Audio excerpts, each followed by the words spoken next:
When did you make the decision to start UPSC preparation? Although the thought of becoming an officer, IAS officer, is something that was being pushed in me since childhood.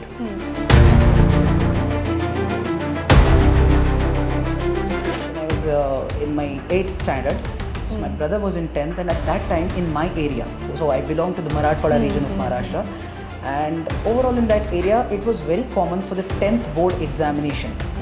Cheating was very common.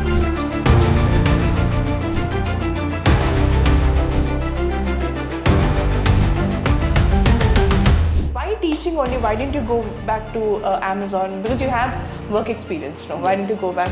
If you don't love your work, you will always be frustrated. No matter how much they are paying you, 10 lakh, 20 lakh, 30 lakh, doesn't matter.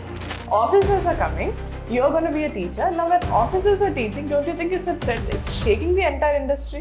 Officers are actually quitting their jobs and coming into UPSC coaching. Imagine that. I don't know, people will feel good or bad, but those officers are not really good teachers.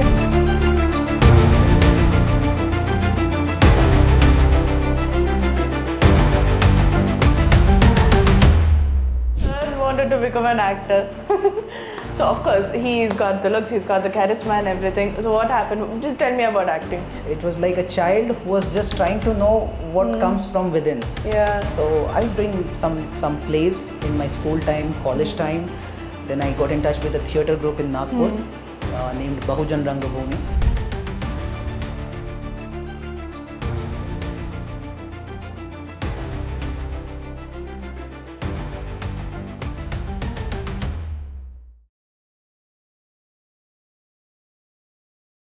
Hello aspirants, thank you so much for the immense response for the first episode of Beyond UPSC series presented by Vishnu IAS Academy. Every week I'll be here to tell you untold stories of aspirant life. So my today's guest is your favorite ethics faculty. He also teaches current affairs, essay, polity, and he has taught in Delhi, Bangalore, Hyderabad. So I'm sure most of the UPSC aspirants know him already. But here, he is going to share about his life and also the dark and untold truths of a teacher's life in UPSC community. Thank you for coming to our studio, sir. Thank you so much, ma'am. Actually, sir is very busy. He constantly travels among 3 cities, Delhi, Bangalore, Hyderabad. So from his busy schedule, he took time. I'm really happy for it. Yes, my pleasure, ma'am, because getting this platform to talk about a teacher's journey, that's something I'm pretty sure even aspirants are not much aware about. So thank you so much. Yeah. So to begin with, let's talk about your journey as a boy, because I've heard very amazing stories from you. Sir had a very humble beginning, to be honest, and there were days he was bad. Him and his father were badly targeted by antisocial elements. So he came across all that, and I would want Sir to share the story with us. Where did it all start, and why exactly you wanted to become an IAS officer? My father was a shopkeeper. He had a grocery shop, as well as he was running this kerosene distribution. So he was a retailer in kerosene distribution. He had that license.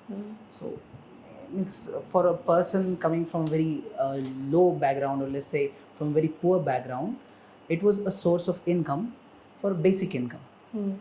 But my father was a bit honest person, and the system at that time, especially with respect to this kerosene distribution, that was highly corrupt. So people used to ensure that nobody distributes the kerosene to the people who really need it. So those people below poverty line people, they are supposed to get that kerosene at a very low cost, somewhere around 10 rupees, 12 rupees. And my father was being honest, and he was a bit empathetic towards people. So he was like, I'll distribute it no matter what. So that was the scenario wherein all other distributors and some people part of the local bureaucracy, many people conspired against him and somehow tried to put him in jail or remove him from the entire system of this retail kerosene distribution. And that's when things became a bit complicated for my family. So the family somehow at the end reached out to the district collector office, and for a family coming from a very low background, reaching to the district collector office in itself was a big deal at that time. Now somehow that got resolved, but that was the scene, because reaching out to collector office, all those struggle they faced, and how this authority could eventually help them out with solving this problem, that is something inspired me to some extent, that yes, there is one authority at the district level who has immense authority, immense power, and they can do something. That's something my parents, rather than me, my parents were more inspired, and they were like, I want to make my child an officer. So that was something interesting. Here, I would like to add that this is the story of Indian bureaucracy even today. Even today, honest people are constantly harassed, and this is where, as aspirants, we must agree that this is where one good district collector can change lives.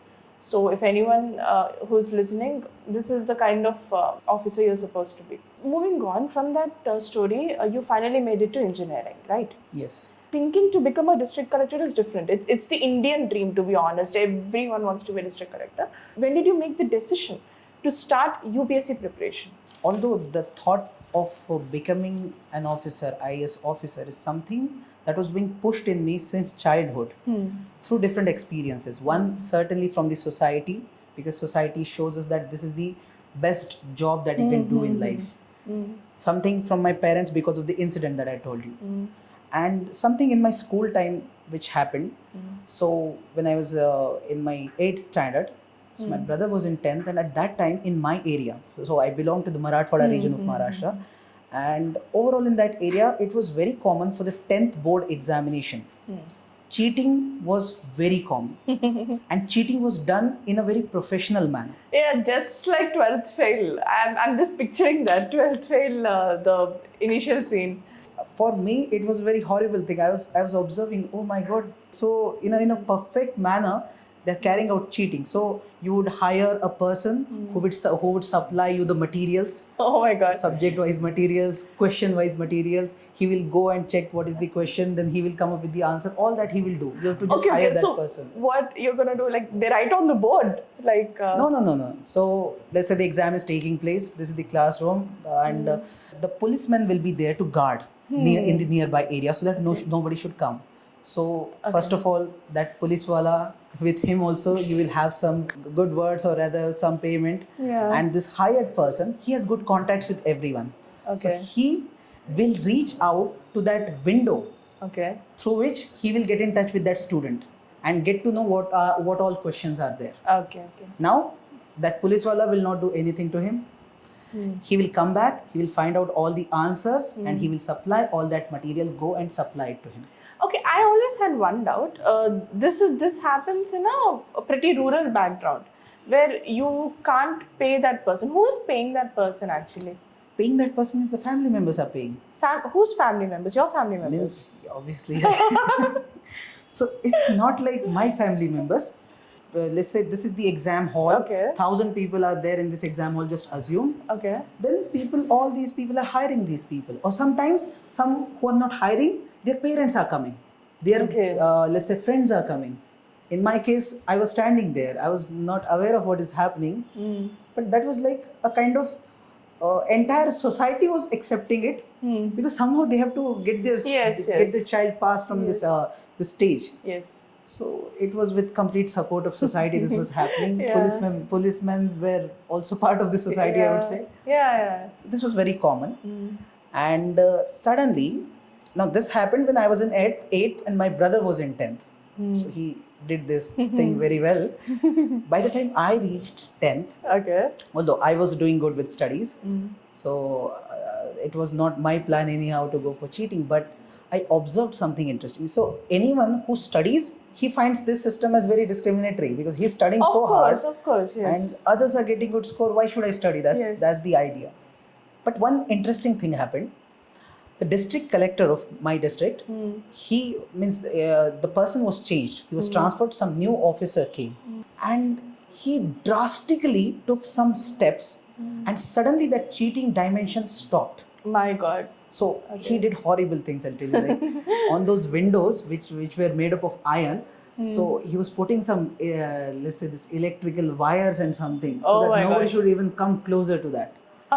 He took such steps. God. Suddenly he was going for this surprise visit to any place. Suddenly he was just thrashing on people, like if they Of are course. found in this thing, then he was very strict about it. Of course. And that changed. Right now I don't see that happening. Yeah. He did that. After that he was also transferred after a few years, but right now I don't see this happening. Of course. All it takes is one good officer. That's it. To Right. change it. That's the reason, to be honest, everyone dreams of becoming an IS officer, because one chance, one event, it will have impact on generations of people. You don't have to do every year, but one event, you get one thing right, it will impact millions of people. The question that you asked, how I decided, Yeah. so all these experiences, Yes, all these yes. things stayed in my memory. And then I had to make a choice about my career. So it was something like I wanted to make a career choice, not emotionally, but in a practical way. Practical way, yes. So I was trying different steps. I was in engineering and I was not enjoying engineering, and that's the problem with almost majority of the engineers. Many of my friends, they even they are in the industry, some working in IT industry, some working in others, but they're not enjoying their life. They're earning decent, Yes. but they're not enjoying. Now they are worried about this AI and all. The point is, during my engineering, I was trying to find out the path which I would like to do, which I would enjoy, and I'll feel like I'm satisfied within. That's one problem. Like you just look for payment, just look Yes, for yes. power, but then if you're Yes. not happy by reaching there, then that's all useless after that. So I was trying. I did theater. I was trying for like National School of Drama. Maybe I can go Oh, for God. it. Then go to Mumbai, become an actor. Well, again, Katya sir wanted to become an actor. So, of course, he's got the looks, he's got the charisma and everything. So, what happened? Just tell me about acting. Actually, means again, it was like a child who was just trying to know what comes from within. Yeah. So I was doing some plays in my school time, college time. Then I got in touch with a theater group in Nagpur named Bahujan Rangabhumi. Okay. So I did some theatrical plays in Hindi plays as well as Marathi plays, one at the state level also. So all these things I tried, and somewhere I was thinking about that plan. Then I thought about modeling part also. Okay. But then I found out it's very boring. When I compare acting and modeling is course. too boring. Of course, acting has that, everyday new challenge and everything. Modeling is pretty, Yes. In 3 shows, even I was done with modeling. Just 3 ramp walks and I was done. The problem was the financial background from which I was coming. I had to take a practical decision. I could not be like, because I like this, I'll do it. What about my family? Yes. Okay, True. they might be okay me getting into it for 1 or 2 years, 3 years maybe. They'll be okay with it. After that, if I'm not making decent money, the family will collapse. Yes. So there's this responsibility angle which I could not, just completely take away. True. And after completing my engineering, I worked for Amazon for 1 year, and something which I could not expect. I was planning. I was almost planning to get into this acting part, and suddenly my father died. I'm so sorry about that. But that incident, after that, I realized that there's some responsibility dimension that I can't deny. And somewhere I felt maybe I can be a decent actor, but again I was not sure whether I want to do this or not. Okay. That's the challenge I was facing since the beginning. Okay. That okay, this is good, but will I enjoy it? Again, do I really want to do it? So that's where I took a call that no, maybe this is not something okay, as a hobby I enjoy it. I would still love to do theater and all. So I made a choice after grabbing all those things and then trying different stuffs. This acting, this thing. Then I thought about MBA.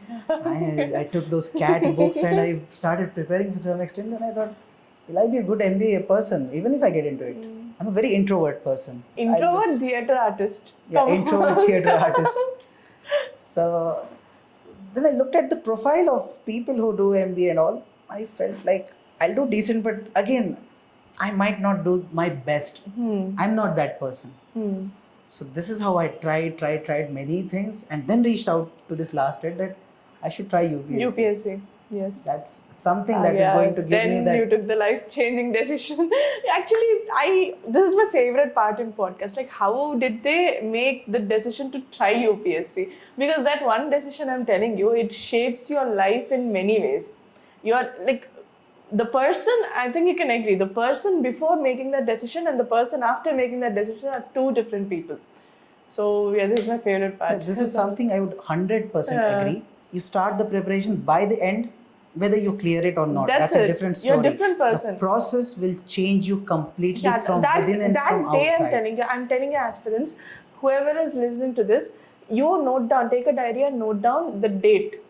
The day you decided to start UPSC preparation. I'm telling you, you will again, after 10-15 years, you will come back to that date. You will say that, okay, this date, the person before this date and the person after this date are two different people. That's it. That's what UPSC does to you. So, moving on to your UPSC journey, you've given 4 attempts. Yes. It's very painful, and also you've gone till interview. Yes. So you've just gone there. You've gone till Dholpur House. Just almost your name could have been in the list, but still you couldn't. So could you share that journey? Like what happened in those 4 attempts?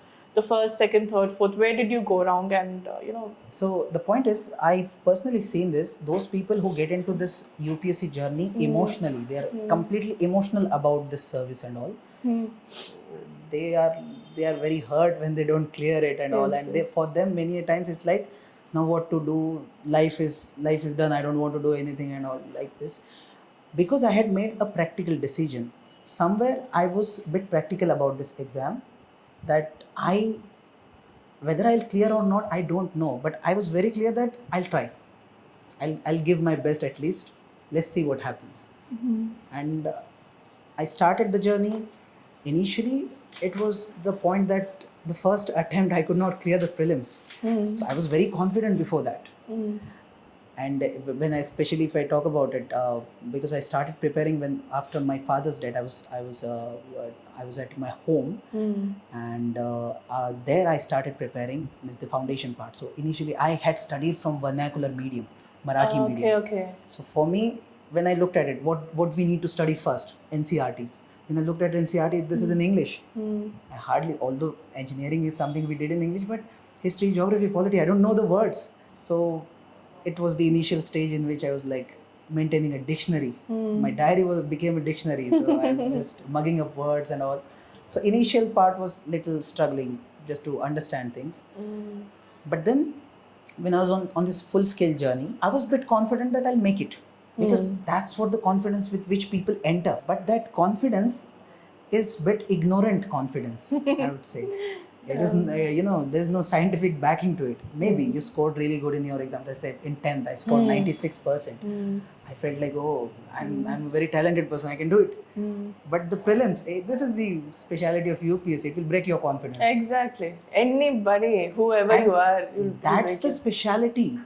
Your confidence will be broken. Your mental state will be broken. Everything, you will be disturbed completely. And then we expect that you come out of it. Yes. That's the quality of an officer. Yes.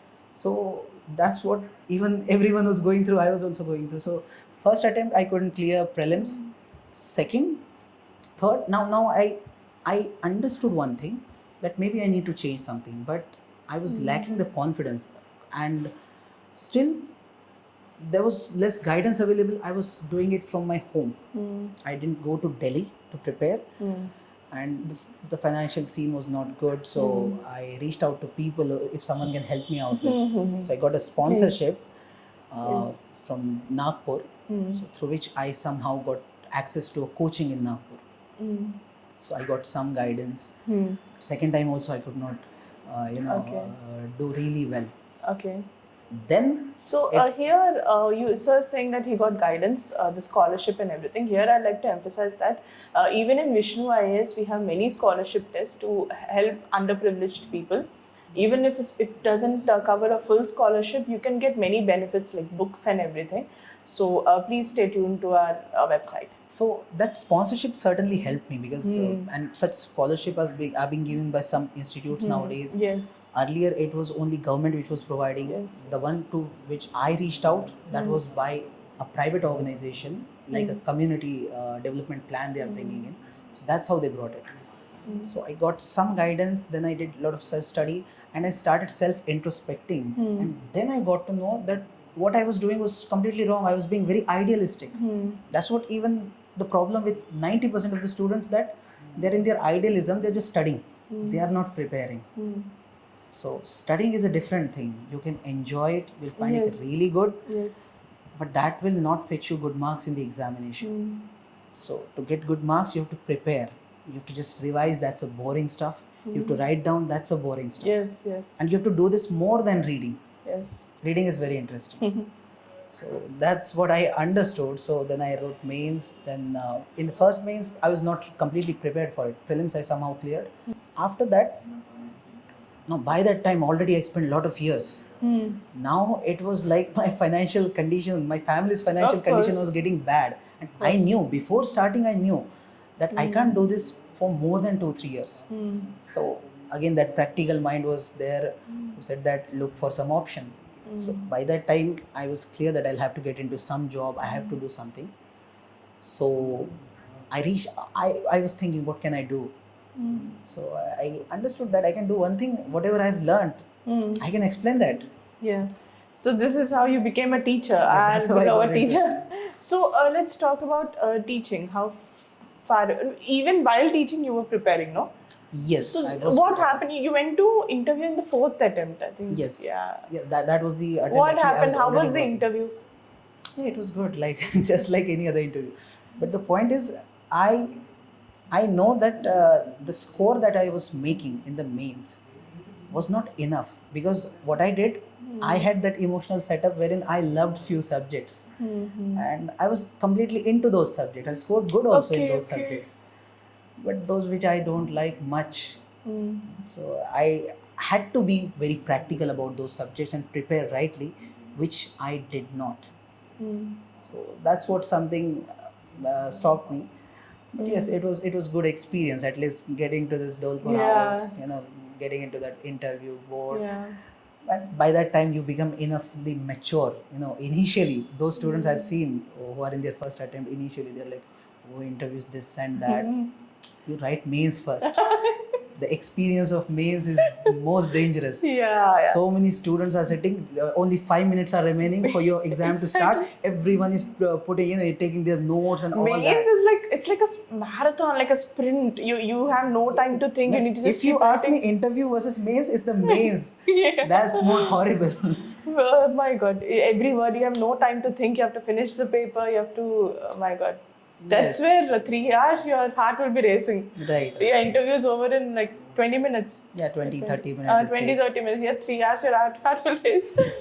So after that, you started working as a teacher. Yeah, so I was teaching. So why teaching only? Why didn't you go back to Amazon? Because you have work experience now. Why didn't you go back?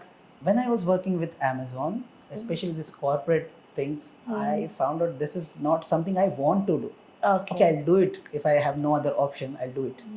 So I was always, that was my struggle with myself, that to find out that one niche which I want to do, which I will enjoy. I'm working for 8 hours for someone. I don't have any problem with that. Okay. I have problem with it, that whether whatever I'm doing, am I feeling good or am I feeling like frustrated? That's one problem. People feel stressed when they work for more hours. Like there is no work-life balance in life.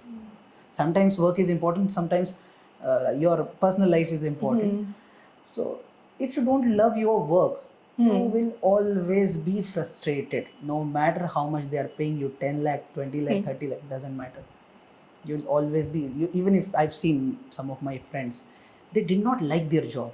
From the moment they came to office, like 9:30 they came, from that moment, they will start criticizing the manager, the head, CEO, the work. What is this work? Useless work, only copy paste. Oh God. So, now I don't criticize my work. This is something this is something your love towards your work, towards your craft. We can see it clearly in your classes. And sir does everyday current affairs also, live show. Please watch them. You'll see how much he loves his work. And one thing I have personally understood through this journey, in UPSC, when I was studying this subject ethics, so there's this topic called aptitude and all. Yes. Now, UPSC, as I said, it will change your mind completely. Yeah. It will make you think about yourself for Yes. sure. Yes. And there I understood that the most successful people or the most happiest people, both sides I'm talking about, those are those people who do something or who make their career in that field wherein they have number one aptitude. Means innately they have that talent to work in that field, and second, they have a lot of interest in getting into Yes, that. yes. If these two things match, aptitude and interest, you will be really happy with your work. So through this journey, I got to know that I have a lot of interest in teaching. Means getting into IAS or civil service was a practical call, whereas this is the call wherein I got clarity that okay, teaching is something I wanted to do. So that's when I decided that yes, this is the direction I'm going to move ahead. Great, great.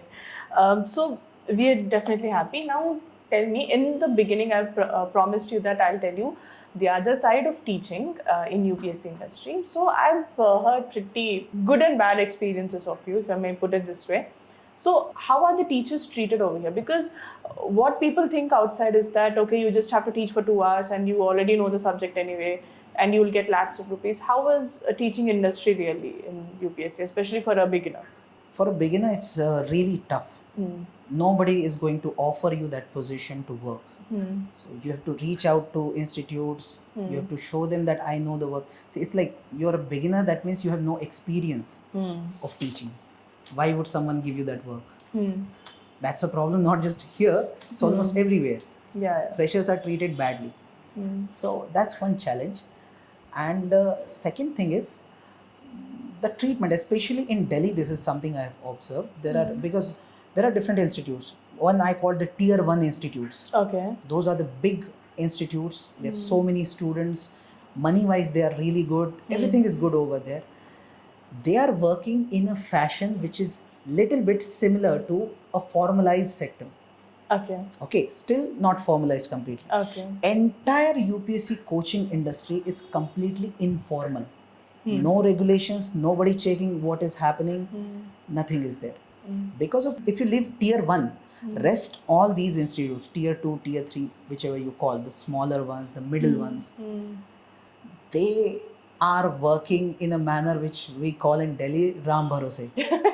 So nobody knows how they are working. So there it might be possible that a teacher is teaching, let's say I have been teaching for 1 month, and obviously I'm supposed to get some payment for that. It might be possible that I'll not get the payment this month. And what we heard is that people get paid by the hour, like 2 ghante baad, once the class is finished only you'll get your payment. Yeah, that's for, first of all, that's not the case that as soon as the class is over, no payment is made. It's like, let's say there's a subject called polity, someone is teaching, that's for the 100 hours, let's say. So expectation is from the faculty is as soon as I complete those 100 hours, you pay me. Right? Now what happens? It is completely in this authority of this person who is employing him, the institute runner, when to make the payment. Okay. And now comes the scene. This is my personal experience with Delhi. I have seen. It's not about just me. It's about the UPSC faculties. Is that it's like they will decide what is, means if that person is good, maybe he'll pay you in within next 3-4 months. 3-4 months. Yeah, maybe. And if the person is bad, Okay. then you have to deal with him. It's Okay, up to like- you how you deal with him. How do you deal? Like, do they go to the police or something? Nobody goes to police. Of course. It's like they also know you will not go anywhere. Yeah. He also knows he won't go. So it's like somehow trying to just some people, they try to exploit. And I call this like zamindari attitude. So some employers have zamindari attitude. For them, anyone working for them is a slave or a bonded labor. Yes, yes. So that's how they treat. Now this is still better, I'll say. Okay. Those who are teaching this way. But if you're a beginner, they'll not offer you this thing. They'll offer you to Experience. No, they experience they'll certainly ask for. They'll offer you that you work for me for 8 hours non-stop. I'll not even pay you on hourly basis. Okay. Okay. and then they'll exploit you the way they want to. My God. So now, what about these star teachers on YouTube that we see, especially in UPSC? Like, why haven't you tried that way to be a star teacher, YouTube star, content creator, educator, See, and all there that are stuff? some teachers who become this star teachers, but not they have not made a conscious choice of marketing themselves to become that. Some I'm talking about. Yes. Yes. So there are two kinds of teachers actually. One who is really a very good teacher, and just by chance, because YouTube got access to their classes, and because they teach so well, they have become the star teacher. There's the other side, who are not so good teachers. They just speak really good. And with that, what we call as a rhetoric, or the ability to speak in such a way that you make the people feel that you're teaching really well. Even that was the same thing Hitler had. So Hitler was very good with communication skill, and that's why he could change the public opinion. Yeah. So many are just using this platform just to gain some fame, some money. Now the worst thing is that the star teachers are not available, because I'll tell you about this is Sir here, or you take Vishnu Sir or anyone. They're actually available. You can go talk to them, avail their mentorship. Sir also, even while he's traveling, he's available. He'll give half an hour extra for us.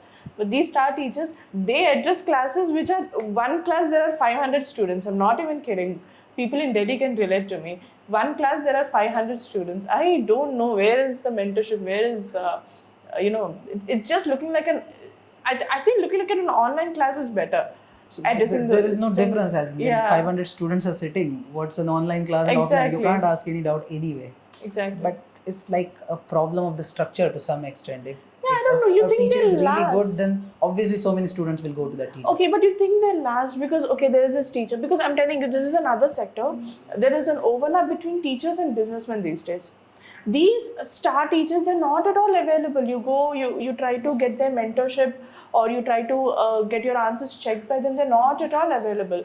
So, do you think this model will last? Because at the end of the day, there's an education industry. At the end of the day, what we need is that, like, the aspirant is the final product, not the teacher.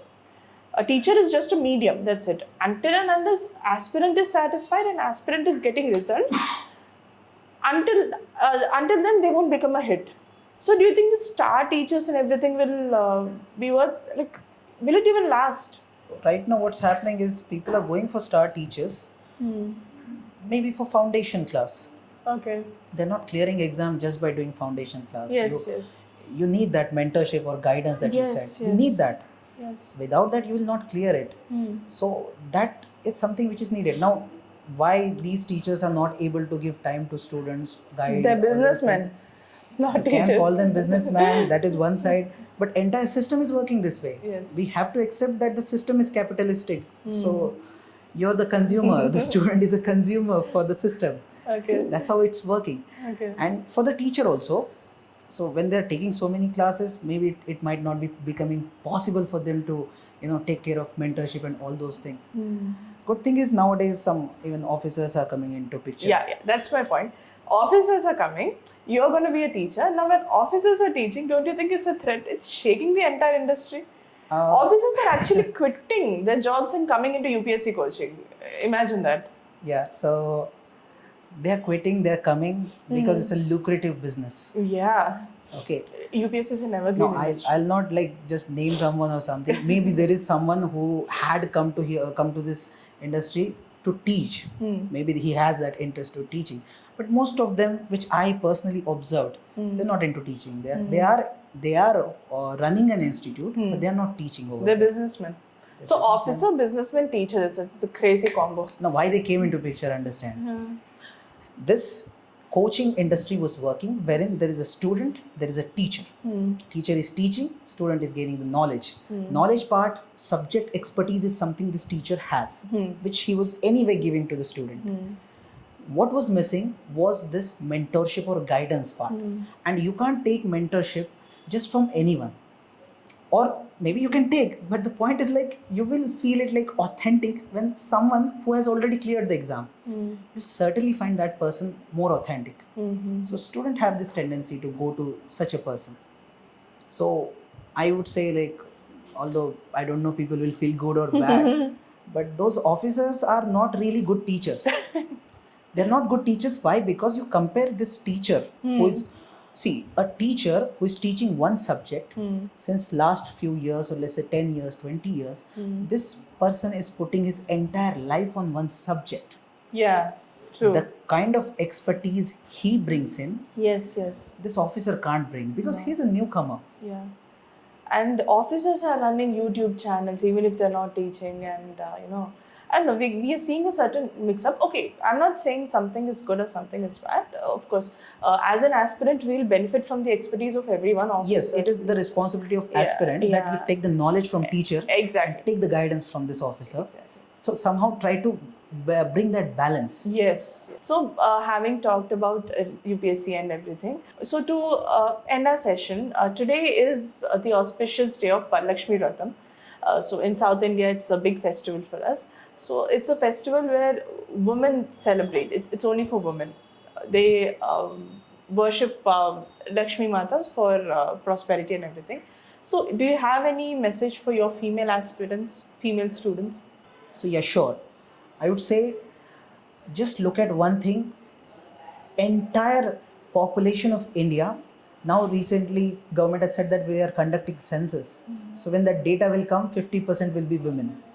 But when you go and check how many women are there in police, how many women are there in civil service, in parliament, Lok Sabha, Raj Sabha, you'll get the number 10%, 15%, rather below 10% in many areas. So it's up to you. You have to think about it. You're 50% of the population, but you're hardly doing something which contributes and which will empower you. Nobody will come to help you. You have to fight for yourself. That's the reality. True. Nobody helps nobody. Exactly. There is no Prince Charming, ladies. Assume this, which even if you see so much stable life, stability in entire world, the world is completely anarchical, and everyone will hold his power with him. Everyone will have to fight for his rights, simply. So get out of your comfort zone, and civil service is a good option. Yes, as I said, it gives actually a shortcut to get into authority. So this is something, certainly this is my message to the female aspirants, that certainly take some bold decisions and go for it. Okay, thank you so much for coming on our show, sir. We had a wonderful time interacting with you. Hopefully some other day we'll make another segment on your subject, just diving deep into ethics, just about the ethics paper or current affairs or something. I would like to see you again on our show. Thank you so much. Thank you so much. Yeah.